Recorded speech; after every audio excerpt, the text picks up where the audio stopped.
Hello student, Jharkhand special classes present audio article के इस series में आपका स्वागत है। आइए इसकी शुरुआत करते हैं और आज का जो टॉपिक है वो 1857 है। झारखंड में 1857 के आंदोलन का प्रसार कैसे हुआ, इसी पे आज हम लोग चर्चा करेंगे। तो आइए शुरुआत करते हैं।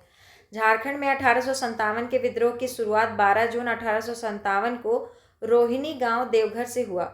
यह गांव अजय नदी के किनारे अवस्थित है। 12 जून 1857 को रोहिणी गांव में मेजर मैकडोनाल्ड के नेतृत्व में पदस्थापित 32वीं रेजिमेंट के सैनिकों द्वारा लेफ्टिनेंट नॉर्मन लेस्ली की हत्या के बाद यह विद्रोह प्रारंभ हो गया। सैनिकों के इस हमले में मेजर मैकडोनाल्ड तथा सर्जन डॉक्टर ग्रांट घायल हो गए। इमाम खां नामक व्यक्ति द्वारा पहचाने गए हमलावरों पर मुकदमा चलाकर उन्हें फांसी दी गई तथा 32वीं रेजिमेंट का मुख्यालय रोहिणी से भागलपुर स्थानांतरित कर दिया गया। इसके बाद इस विद्रोह का प्रसार हजारीबाग व रामगढ़ में 30 जुलाई को हुआ, रांची में 2 अगस्त को हुआ, सिंहभूम में 3 सितंबर को तथा पलामू में 26 सितंबर को यह प्रसारित हुआ। हजारीबाग में विद्रोह का प्रसार कैसे हुआ उस पर चर्चा करते हैं। तो आइए इसकी शुरुआत करते हैं। 25 जुलाई 1857 को दानापुर रेजिमेंट के सैनिकों ने भी विद्रोह कर दिया। इसकी सूचना पाकर हजारीबाग स्थित रामगढ़ बटालियन, जो कि 8वीं राष्ट्रीय पैदल सेना थी, इसके सैनिक बहुत उत्साहित हो गए तथा 30 जुलाई 1857 को इन्होंने भी विद्रोह कर दिया। इस विद्रोह के समय रामगढ़ बटालियन का मुख्यालय रांची में अवस्थित था। हजारीबाग में सैनिकों के विद्रोह के दौरान जेल से 800 कैदी छुड़ा लिए गए तथा सरकारी खजाने से 72,000 रुपये लूटे गए। इसके अलावा 17,875 रुपये का स्टाम्प पेपर व डाक टिकट भी लूटा गया। इस घटना के पश्चात मेजर सिम्पसन, जो कि उपायुक्त था, सहित विभिन्न अंग्रेज अधिकारी बगोदर के रास्ते होकर कलकत्ता भाग गया।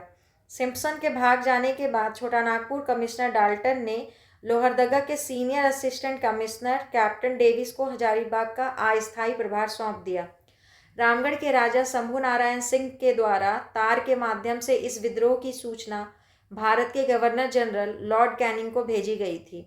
हजारीबाग जेल से रिहा हुए कैदियों ने संभलपुर के सुरेंद्र शाही को अपना नेता चुना तथा उनके नेतृत्व में ये कैदी रांची की ओर चले गए। परंतु लेफ्टिनेंट ग्राहम की सेना के आने व जगत लाल द्वारा पिठोरिया में अपने आदमी तैनात किए जाने की सूचना के बाद ये सभी लोहरदगा की ओर चले गए। उसके बाद प्रसार हुआ रामगढ़ में। तो बात करेंगे रामगढ़ में विद्रोह का प्रसार। रांची के कमिश्नर डाल्टन ने विद्रोह को दबाने हेतु लेफ्टिनेंट ग्राहम के नेतृत्व में सैनिकों के एक दल को रामगढ़ भेजा, परंतु रामगढ़ के जमादार माधव सिंह ने विद्रोह कर दिया, जिसके बाद लेफ्टिनेंट ग्राहम आमदार खां नामक जमींदार की सहायता से अपनी जान बचाते हुए हजारीबाग से भाग गया।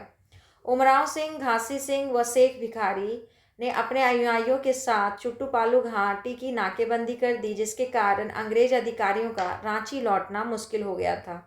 इस दौरान रूपू मांझी के नेतृत्व में संथालों ने झरपो के जमींदार पर भी आक्रमण किया तथा कई गांवों में लूटपाट मचाया।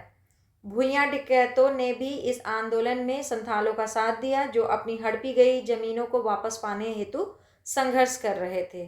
अब बात करेंगे विद्रोह के प्रसार, जो कि रांची में हुआ। रांची में विद्रोह का प्रसार 2 अगस्त 1857 को हजारीबाग के विद्रोही सैनिक रांची आ गए तथा जमादार माधव सिंह, सूबेदार नादिर अली व जयमंगल पांडे के नेतृत्व में यहाँ के सैनिकों ने भी विद्रोह कर दिया। इन सैनिकों ने रांची में अधिकारियों जैसे कि डिप्टी कमिश्नर ओक्स तथा कप्तान कॉन्फ्रियस की कोठियां जला दी, गौसनाथ चर्च को तोप के गोले से उड़ा दिया तथा जेल से कैदियों को छुड़ा लिया। विद्रोह के प्रसार को देखते हुए रांची के कमिश्नर डाल्टन की सलाह पर अगस्त ने पूरे छोटानागपुर में मार्शल लॉ लागू कर दिया। विद्रोहियों में बड़कागढ़ के नागवंशी ठाकुर विश्वनाथ शाहदेव के नेतृत्व में डोरंडा स्थित अंग्रेज अधिकारियों के सभी बंगले व कचहरी को जला दिया गया तथा खजाना लूट लिया गया। साथ ही इन्होंने जेल से सभी कैदियों को भी छुड़ा लिया। इसमें पांडे गणपत राय थे, जो कि विद्रोहियों के सेनापति थे। इसके अलावा टिकैत उमराव सिंह, शेख भिखारी, रामरूप सिंह, जगन्नाथ शाही तथा दुब्बू ने विद्रोहियों का भरपूर साथ दिया था। विद्रोह के दौरान विश्वनाथ शाहदेव झारखंड में 1857 के विद्रोह के जो प्रेरक थे, उन्होंने मुक्ति वाहिनी सेना की स्थापना की और इस सेना ने 1857 के विद्रोह में अविस्मरणीय योगदान दिया। विश्वनाथ शाहदेव के अतिरिक्त गणपत राय, जो कि सेनापति थे, व शेख भिखारी इस सेना के प्रमुख सैनिक थे। मुक्ति वाहिनी सेना को 1857 के विद्रोह में बाबू कुंवर सिंह का मार्गदर्शन प्राप्त हुआ था, जो बिहार में 1857 के विद्रोह को नेतृत्व प्रदान कर रहे थे। अब बात करेंगे विद्रोह का प्रसार जो कि चतरा में कैसे हुआ। रांची के बाद विद्रोही चतरा पहुंच गए, जहां 2 अक्टूबर 1857 को major English, major Simpson, lieutenant Earl sergeant डाइन आदि के नेतृत्व वाले अंग्रेज सैनिकों व जयमंगल पांडे के नेतृत्व वाले विद्रोहियों के बीच चतरा का ऐतिहासिक युद्ध हुआ। इस लड़ाई में सूबेदार नादिर अली खां घायल हो गए तथा जमादार माधव सिंह भाग गए। अंग्रेजों ने जमादार माधव सिंह पर 1000 रुपये का इनाम घोषित कर दिया। 3 अक्टूबर 1857 को सूबेदार नादिर अली खां व जयमंगल पांडे को गिरफ्तार कर लिया गया तथा कमिश्नर सिम्पसन के आदेश पर 4 अक्टूबर को उन्हें चतरा के फांसी हरी तालाब, जिसको फांसी हरी तालाब या भूतवा तालाब भी कहते हैं, उसके निकट आम के पेड़ से लटकाकर फांसी दे दी गई। विद्रोहियों के नेता ठाकुर विश्वनाथ सहदेव एवं सेनापति पांडे गणपत राय भागकर लोहरदगा के जंगलों में जाकर छिप गए। वहीं से अंग्रेजी सरकार के विरुद्ध छापामार युद्ध करते रहे। रांची का कमिश्नर डाल्टन और मांझी के 12 गांव के जमींदार उमराव सिंह एवं उसके दीवान शेख भिखारी को गिरफ्तार कर रांची ले आया तथा 8 जनवरी 1858 को चुट्टूपालू घाटी में बरगद के पेड़ पर इन्हें फांसी दे दी गई। इस वृक्ष को फांसी या टी वट के नाम से जानते हैं। बाद में विश्वनाथ दुबे तथा महेश नारायण शाही नामक व्यक्तियों की गद्दारी से कैप्टन ओक्स ने कैप्टन नेशन के साथ मिलकर विद्रोह के प्रमुख नेता विश्वनाथ सहदेव एवं गणपत राय को गिरफ्तार कर लिया। 16 अप्रैल 1858 को विश्वनाथ सहदेव और 21 अप्रैल 1858 को गणपत राय को रांची जिला स्कूल के मुख्य द्वार के समीप कदम के पेड़ पर छोटानागपुर के आयुक्त कमिश्नर डाल्टन के आदेशानुसार फांसी दे दी गई। अब बात करेंगे विद्रोह का प्रसार जो कि मानभूम में हुआ। मानभूम में विद्रोह का प्रसार 5 अगस्त 1857 ईस्वी को सैनिकों ने पुरुलिया में भी विद्रोह कर दिया, जिससे घबराकर उपायुक्त GN ओक्स समेत कई अंग्रेज अधिकारी रानीगंज भाग गए। इसके बाद विद्रोहियों ने पूरे जिले पर कब्जा कर भारी लूटपाट मचाया व कैदियों को जेल से छुड़ाकर रांची की ओर चले गए। मानभूम के संथाल भी इस विद्रोह में शामिल हो गए तथा आसपास के गांवों में लूटपाट करने लगे। पुरुलिया के असिस्टेंट कमिश्नर ओक्स को सितंबर में वापस लौटने पर इसकी जानकारी मिली। ओक्स ने विद्रोहियों को नियंत्रित करने हेतु पंचेत के राजा नीलमणि सिंह से मदद मांगी, परंतु नीलमणि सिंह सरकार की मदद करने के बजाय संथालों को ही भड़काने लगे। ओक्स ने कैप्टन माउंट गोमरी के नेतृत्व में सैनिकों का एक दल संथालों को नियंत्रित करने हेतु भेजा तथा संथालों पर कार्यवाही के बाद अक्टूबर तक पुरुलिया में शांति स्थापित हो गई। पुलिस कार्यवाही के बाद संथाल विद्रोही मानभूम से हजारीबाग की ओर चले गए। इसी बीच नवंबर में राजा नीलमणि सिंह को अंग्रेजों ने गिरफ्तार करके अलीपुर जेल जो कि कलकत्ता में है भेज दिया, जिसके बाद मानभूम में विद्रोह समाप्त हो गया। अब बात करेंगे सिंहभूम में विद्रोह का प्रसार जो कि बहुत इंपॉर्टेंट है। तो आइए शुरू करते हैं। सिंहभूम में विद्रोह का प्रसार। सिंहभूम में यह विद्रोह भगवान सिंह एवं राम नाथ सिंह ने प्रारंभ किया था, परंतु संपूर्ण सिंहभूम क्षेत्र में क्रांतिकारियों का नेतृत्व राजा अर्जुन सिंह ने किया था। 3 सितंबर 1857 को चाईबासा के सैनिकों ने भगवान सिंह एवं रामनाथ सिंह के नेतृत्व में विद्रोह करके सरकारी खजाने को लूट लिया तथा कैदियों को जेल से छुड़ा लिया। सिंहभूम का असिस्टेंट कमिश्नर मेजर सिंसमोर विद्रोह के प्रारंभ होने से पूर्व ही अंग्रेज समर्थक सरायकेला नरेश चक्रधर सिंह को चाईबासा का दायित्व सौंपकर कलकत्ता भाग गया। लूटपाट करने के बाद विद्रोही रांची की ओर रवाना हो गए, परंतु संजय नदी के पास सरायकेला नरेश चक्रधर सिंह एवं खरसावा नरेश हरि सिंह ने विद्रोहियों को रोक दिया। इस स्थिति में अंग्रेज विरोधी पोरहाट नरेश अर्जुन सिंह ने विरोधियों की सहायता करने का निर्णय लिया तथा अपने दीवान जग्गू की सहायता से विद्रोहियों को 7 सितंबर 1857 को संजय नदी पार करवाया। अर्जुन सिंह के प्रति विद्रोहियों के मन में शंका थी, जिसके बाद अर्जुन सिंह द्वारा पौरी देवी को साक्षी मानकर विश्वासघात नहीं करने की कसम खाने पर विद्रोहियों ने अर्जुन सिंह को नेतृत्व सौंपना स्वीकार कर लिया। 13 सितंबर 1857 को RC बर्श ने सिंहभूम के नए जिलाधीश के रूप में कार्यभार संभाला तथा 16 सितंबर 1857 को कैप्टन ओक्स की सेना ने चाईबासा शहर पर अधिकार कर लिया। RC बर्च ने अर्जुन सिंह को चाईबासा आकर आत्मसमर्पण करने का संदेश भेजा, जिसे अस्वीकृत करते हुए अर्जुन सिंह ने स्वयं को सिंहभूम का राजा घोषित कर दिया। बर्च द्वारा अर्जुन सिंह को बागी करार देते हुए उसके राज्य पर कब्जा करने तथा उसकी गिरफ्तारी पर 1,000 रुपये इनाम की घोषणा की गई। अर्जुन सिंह रांची के कमिश्नर डाल्टन के समक्ष आत्मसमर्पण करना स्वीकार करते हुए अपने समर्थकों के साथ रांची आ गए, परंतु 17 अक्टूबर 1857 को अर्जुन सिंह के साथ रांची पहुंचे विद्रोहियों को कमिश्नर डाल्टन के आदेशानुसार गिरफ्तार करके जेल में बंद कर दिया गया।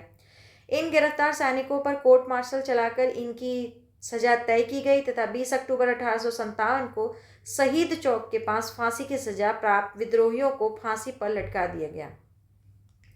अर्जुन सिंह विद्रोहियों की फांसी से अत्यंत दुखी हो गए तथा पोरहाट आकर फिर से अंग्रेजों के विरुद्ध अभियान शुरू कर दिया। 20 नवंबर 1857 को अंग्रेज अधिकारी कैप्टन हिल ने चक्रधरपुर पर कब्जा कर लिया तथा अर्जुन सिंह के दीवान जग्गू को गिरफ्तार कर उसी दिन सेम डे फांसी पर लटका दिया गया। 21 नवंबर 1857 को आरसी बर्च ने पोरहाट पर कब्जा करके राजा अर्जुन सिंह के महल को जला दिया, परंतु अर्जुन सिंह यहाँ से बचकर भाग गए। अर्जुन सिंह ने अंग्रेजों के विरुद्ध अपना अभियान तेज कर दिया। उसने पहले मुंडा, मानकी को तथा दिसंबर 1857 तक लगभग सभी जनजातियों को अपने साथ विद्रोह में शामिल कर लिया। इसके बाद विद्रोहियों ने जमकर उत्पात मचाना शुरू कर दिया तथा आसपास के बाजारों को लूटने के अलावा अंग्रेजी सैनिकों पर भी हमला करने लगे। विद्रोहियों के ऐसे ही एक हमले में कई अंग्रेज अधिकारी घायल हो गए, जिसके बाद कर्नल फास्टर ने विद्रोहियों को दबाने हेतु शेखावती बटालियन को रानीगंज से चाईबासा भेजा। 17 जनवरी 1858 को चाईबासा पहुंचने पर शेखावती बटालियन ने चक्रधरपुर को पूरी तरह से ध्वस्त कर दिया तथा कई विद्रोहियों को मार दिया। अंग्रेजों के दमन पूर्वक किए गए कार्यवाही से विद्रोह कमजोर पड़ गया। लगभग 1 वर्ष तक विद्रोह को शांत देख अर्जुन सिंह ने मयूरभंज के राजा, जो कि अर्जुन सिंह के ससुर थे, उनकी सलाह पर रांची के कमिश्नर डाल्टन के समक्ष 16 फरवरी 1859 को आत्मसमर्पण कर दिया। इसके बाद हम लोग पढ़ेंगे पलामू में विद्रोह का प्रसार कैसे हुआ। तो भोक्ता जनजाति के नीलांबर पीताम्बर दोनों भाई हैं। इन्होंने पलामू क्षेत्र में 1857 के विद्रोह को नेतृत्व प्रदान किया था। इन्होंने चेरो, खरवार तथा भोक्ता को एकत्र कर सैन्य दल का गठन किया तथा स्वयं को स्वतंत्र शासक के रूप में घोषित कर दिया। चकला के भवानी बख्श राय के नेतृत्व में 26 सितंबर 1857 को चेरो जनजाति के लोग इस विद्रोह में शामिल हो गए। विद्रोहियों ने 21 अक्टूबर 1857 ईस्वी को शाहपुर पर धावा बोल दिया तथा अंतिम चेरो राजा चूड़ामन राय की विधवा से 4 तोप छीनकर ले आए। विद्रोहियों ने इस विद्रोह के दौरान शाहपुर थाना एवं लेस्लीगंज थाना के साथ साथ चैनपुर गढ़ पर भी भीषण हमला किया, परंतु चैनपुर गढ़ का रघुवर दयाल सिंह इस हमले से बचने में सफल रहा। विद्रोह की खबर मिलने पर 5 नवंबर 1857 लेफ्टिनेंट ग्राहम एक सैन्य दल के साथ लेस्लीगंज तथा 7 नवंबर 1857 को चैनपुर पहुंचा, परंतु विद्रोहियों द्वारा घेरे जाने के बाद ग्राहम वहां से जान बचाकर भागा। विद्रोहियों ने इसके बाद रंकागढ़ एवं 27 नवंबर 1857 को बंगाल कोल कंपनी के राजहरा कोयला खान पर धावा बोल दिया। विद्रोहियों का प्रभाव बढ़ने पर लेफ्टिनेंट ग्राहम की सहायता के लिए 8 दिसंबर 1857 को मेजर कार्टर के नेतृत्व में एक सैन्य दल को सासाराम से शाहपुर भेजा गया, जहां मेजर कार्टर ने एक विद्रोही नेता देवी बख्श राय को गिरफ्तार कर लिया। रांची के कमिश्नर डाल्टन के आदेश पर लेफ्टिनेंट ग्राहम की सहायता हेतु एक सैन्य टुकड़ी के साथ मेजर मैकडोनाल्ड पलामू पहुंचा, जिसके परिणाम स्वरूप विद्रोहियों को पलामू किला से भागना पड़ा। 3 फरवरी 1858 को कमिश्नर डाल्टन खुद पलामू पहुंचा तथा 6 फरवरी 1858 को वापस लौटा। डाल्टन के आदेश पर विभिन्न स्थानों पलामू किला, लेस्लीगंज, हरना मांड गांव, बाघमरा घाट आदि से विद्रोहियों को खदेड़ने पर जोर दिया गया। नवंबर 1858 में सीधा सिंह और राम बहादुर सिंह के नेतृत्व में विद्रोहियों की संख्या 1000 से अधिक हो गई, जिसके बाद विद्रोहियों ने पलामू पर पुनः नियंत्रण स्थापित करने का प्रयास किया। जनवरी 1859 तक विद्रोहियों ने पुनः पलामू पर नियंत्रण स्थापित करने में सफलता पाई। इसके लिए विद्रोहियों ने गुरिल्ला युद्ध का प्रयोग किया। लेफ्टिनेंट की सहायता के लिए जनवरी 1859 में कैप्टन नेशन को भेजा गया, जिसके बाद विद्रोहियों के खिलाफ कठोरता से कार्यवाही प्रारंभ की गई तथा इसमें चेरो जागीरदारों का भी सहयोग लिया गया। इसके परिणाम स्वरूप भोक्ता प्रदेश से नीलांबर पीताम्बर को भागना पड़ा। चेरो जागीरदारों द्वारा अंग्रेजों का साथ देने के कारण भोक्ता कमजोर पड़ने लगे, जिसका फायदा उठाकर अंग्रेजों ने नीलांबर पीतांबर को पकड़ने का भरपूर प्रयास किया। साथ ही इनको पकड़वाने पर जागीर व इनाम देने की भी घोषणा की।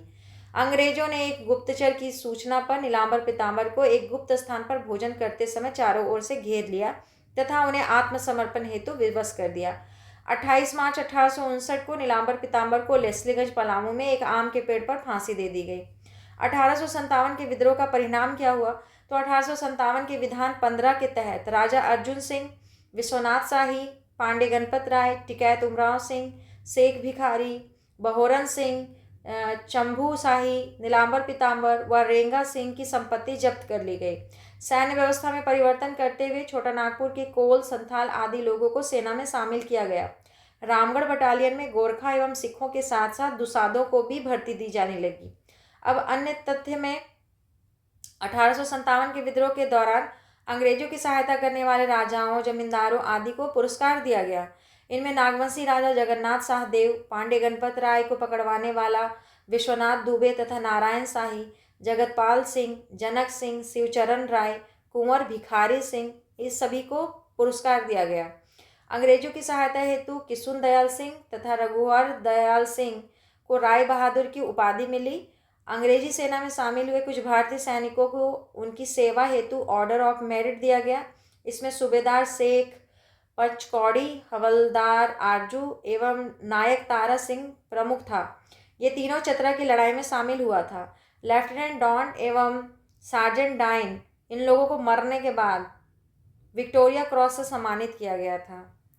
इसी के साथ इसको हम लोग यहीं समाप्त करेंगे। रिवीजन के लिए आप इसको सुन सकते हैं, रिवीजन बहुत फास्ट होगा और आप इसी तरह से एग्ज़ाम में ज़्यादा स्कोर कर पाएंगे। धन्यवाद।